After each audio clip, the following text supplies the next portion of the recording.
Hari Om everyone. Welcome to the online biology class, chapter 8, How do organisms reproduce, part 3. Up to now we have discussed various modes of reproduction that different types of organisms use to reproduce. Today we are going to discuss about sexual reproduction in human beings.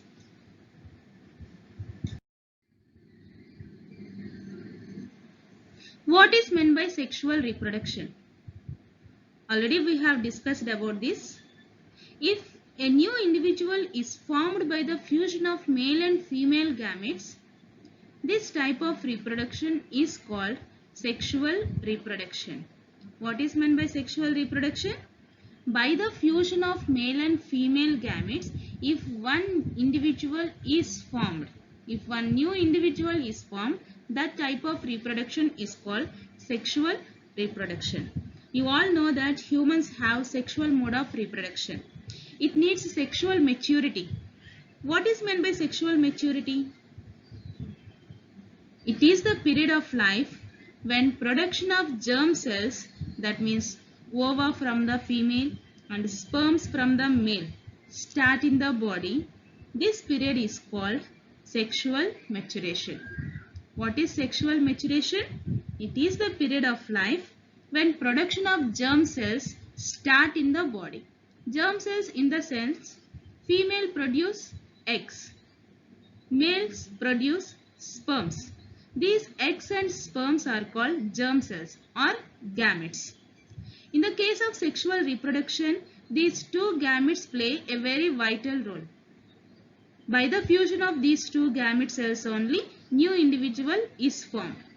To produce that germ cell, that particular body, even it is male or female, it should get maturation state. This period of sexual maturity is called puberty. You have learnt about puberty in your lower sections. During puberty age, so many changes take place in the males or females. Some common changes are there in both male and female gametes, in both male and female bodies.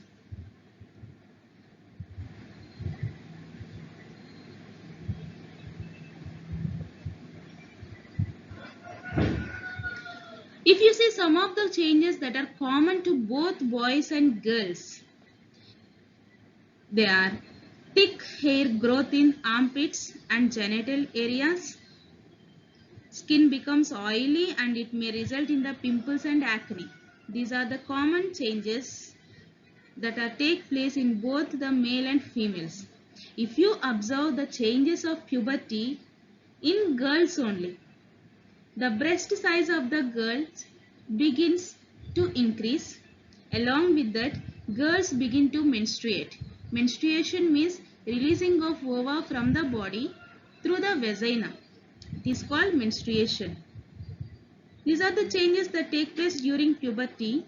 If you see the changes at puberty age in boys, thick hair grows on the face like beard and mustache. Voice begins to crack. These are the very remarkable changes that take place in boys. These changes signals that sexual maturity is taking place in that particular person. So how do all these changes that what we have discussed now related to the reproductive process? Yes, they are related to the reproductive process. We should remember that the sexual mode of reproduction, that means the production of germ cells from two individuals, have to join together to produce one new individual. Is it right? This can happen by the external release of germ cells from the bodies of individuals. As what we have seen in the flowering plants also, there the transfer of pollen grains from the anther to the stigma, how this one is happened. In the same way, in the case of human beings also, transfer of germ cells for fusion take place in the animals, that means in the human beings. Now let us discuss about how do these germ cells are produced from different types of reproductive organs in males as well as in females.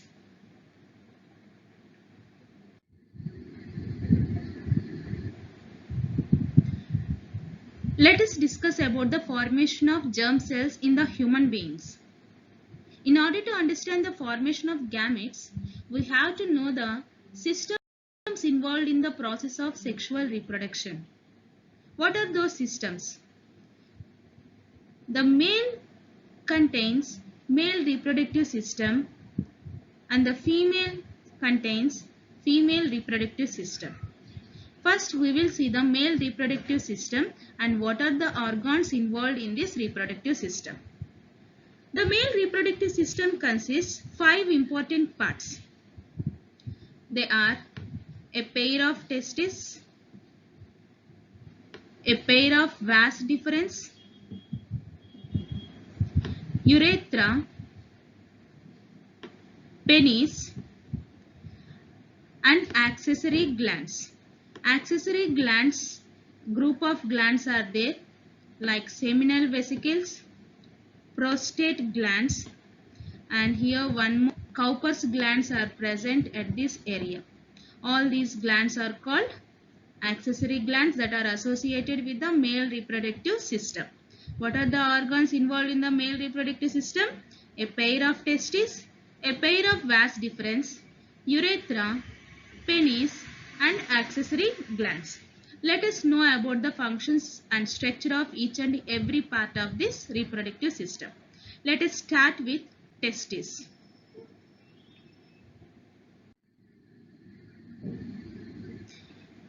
The male reproductive system consists of a pair of testes, and these pair of testes are present in a muscular bag-like structure which is called scrotum, and this scrotum along with the testes, they are present outside the abdominal cavity of the body. Why they are present outside the abdominal cavity? Because sperm formation requires a lower temperature than the normal body temperature.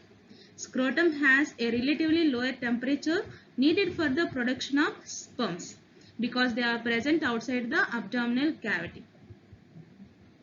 If you see the functions of testes, testes are the sites of production of male gametes. They participate in the production of gametes. That means nothing but sperms. Sperms are formed in the testes. How many testes are there? 2 testes are present. A pair of testes are present in the scrotal bags outside the abdominal cavity. And these are the sites of production of male gametes. That means sperms. Along with the formation of sperms, testes release some male sex hormones named as testosterone. You all know that in the previous classes you have learned that testes secretes male hormones which are called testosterone. If you see the function of this testosterone, already we have discussed about the puberty changes take place during sexual maturity age. All these sexual maturity changes, that means puberty changes, are under the control of this male sex hormone, that means testosterone. The secondary sexual characters in the human beings, that too in the males, are under the control of testosterone. What are the functions of testes? It produces male gametes, that means sperms, and also secretes male sex hormones like testosterone, which helps in the development of secondary sexual characters. Okay, and let us discuss about the second important part of the male reproductive system, that is nothing but vas deferens. What are these vas deferens? There are 2 tubular structures which are arise from each testis. They are called vas deferens, and these vas deferens unites with a arising from the urinary bladder and forms a common tube which is called urethra.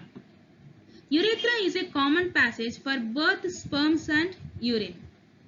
Its outer covering is called penis.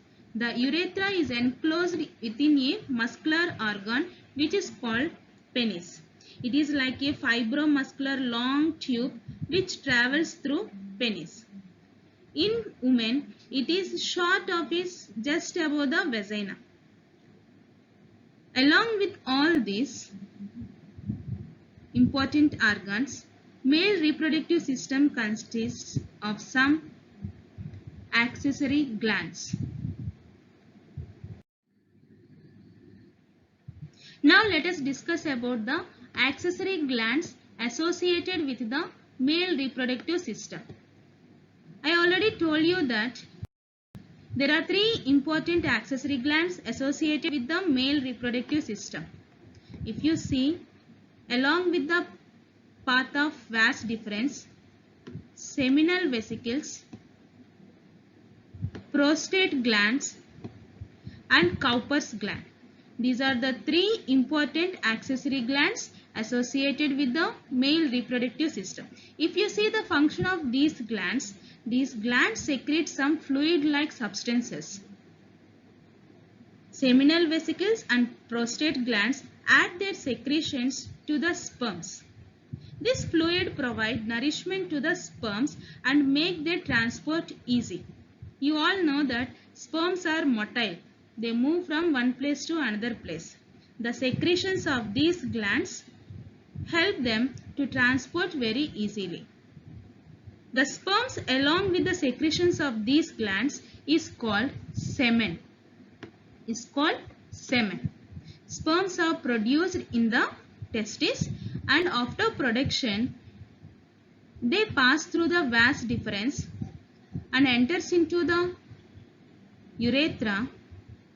While they are passing through the vas deferens, these glands secrete their secretions into that vas deferens, and then along with the secretions the sperms are called semen. Now let us discuss about the structure of sperm.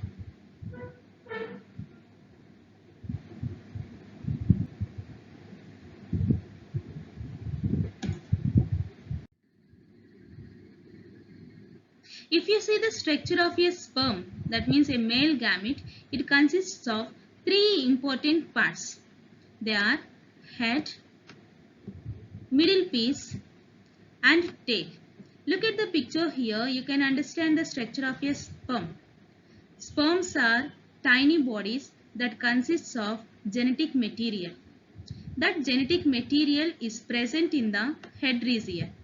This is the head region. If you the middle piece, it consists of so many mitochondria. You know that sperms can move from one place to another place. To move like that, they need energy. The energy that it requires is produced by the mitochondria which is present in the middle piece. And if you see the long tail-like structure, the wave-like motion of this tail-like structure helps the sperm can travel from one place to the another place. This is about the structure of sperm or a male gamete. These male gametes are produced in the testes. Testes are the sites of production of male gametes. A pair of testes are present in the male reproductive system, and these male gametes contain the genetic information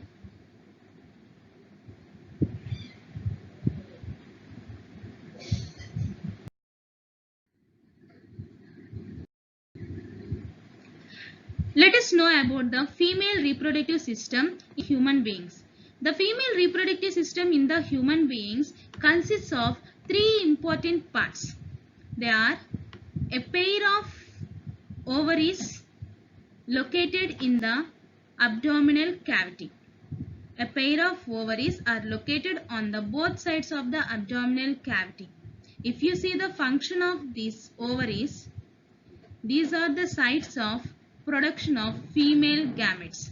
Female gametes are very important in the sexual reproduction. If you see the function of ovary, ovaries produce female gametes which are nothing but eggs. Eggs are also called ova. Ovaries produce female gametes, that means eggs or ova. Along with the production of eggs, ovaries secrete two important female sex hormones such as estrogen and progesterone. These two hormones play a vital role during pregnancy, and also they are very helpful in the development of secondary sexual characters. Ovaries are the sites of production of female gametes, and also they secrete female sex hormones. If you see the second important part of the female reproductive system, they are a pair of long tube-like structures in the abdominal region only, which are called fallopian tube or oviducts. Ovaries are opened into a long tube-like structure which is called fallopian tube. A pair of fallopian tubes are present in the abdominal cavity. These fallopian tubes only are called oviducts. What is the importance of this oviduct in the females? Fertilization takes place in this fallopian tube only. What is meant by fertilization? The fusion of male and female gametes take place in this tube-like structure which is called fallopian tube. And the next important part of the female reproductive system is a big muscular bag-like structure which is called uterus. The fallopian tubes open into the big bag-like structure which is called uterus. After fertilization, zygote is formed. This zygote enters into the uterus and embedded in the walls of the uterus and grows in size and develops into an embryo or fetus. This uterus opens into vagina through one small pore-like structure, like a canal-like structure, which is called cervix. Uterus opens into vagina through a canal-like structure, which is called cervix. Look at this. There are three important organs in the female reproductive system: a pair of ovaries, a pair of fallopian duct, and a big bag-like structure, uterus. Ovaries produce female gametes along with the female sex hormones. And fallopian tubes, the eggs which are produced by the ovaries are released into the fallopian tubes. During copulation, the sperms enter into the uterus and reaches to the fallopian tube, and here fertilization takes place. After fertilization, a diploid zygote is formed which is embedded in the big bag-like structure which is called uterus. This uterus opens into the vagina, this is vagina, through a small opening which is called cervix. This is about the female reproductive system. Now let us see how does fertilization take place in the female reproductive system. Look at this picture here.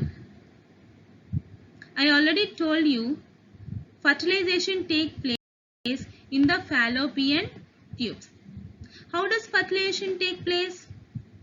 Whenever the male germ cells, that means whenever copulation is taking place, semen is injected into the female reproductive system. This process is called insemination. Sperms are released into the female reproductive system through the process insemination. During copulation, sperms are released into the female reproductive system. You know that sperms are motile. With the help of their long tail, they move from vagina to the uterus, and the sperms enter into the fallopian tubes to both sides. From any one of the ovary, egg is released into the fallopian tube and wait here for a while for the sperm. Whenever sperm enter into the fallopian tube, these two gametes fuses together in the fallopian tube. This process is called fertilization. After fertilization, gametes are transformed into zygote. That zygote reaches to the uterus and embedded in the walls of the uterus. And here the further development of the embryo takes place, and it connects with the mother muscles with a small disc-like structure, muscular structure, which is called placenta.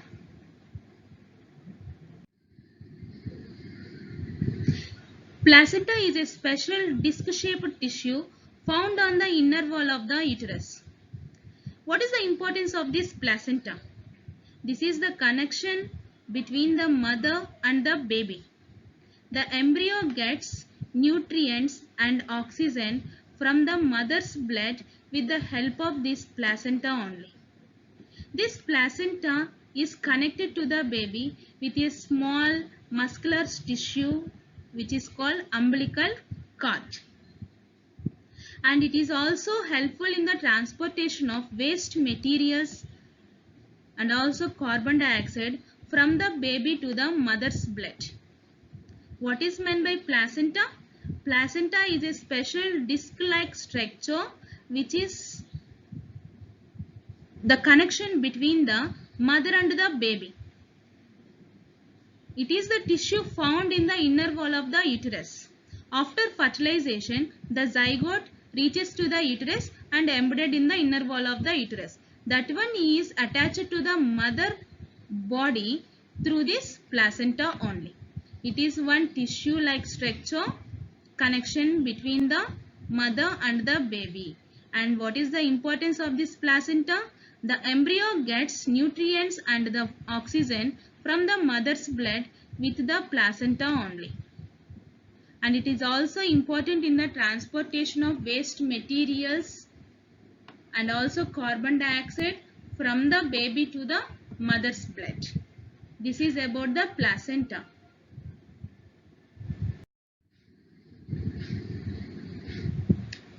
Every day males produce millions of sperms, but females produce only one egg per month.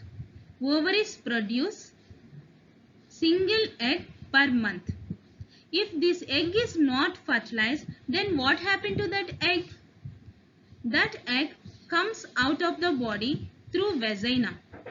Whenever it is traveling through the walls of the uterine wall slowly breaks, and because of the rupturing of the blood vessels, along with the egg, blood is also comes out of the vagina. This process is called menstruation. This is called menstruation. This menstruation occurs every month in the girl child and it lasts for 2 to 5 days.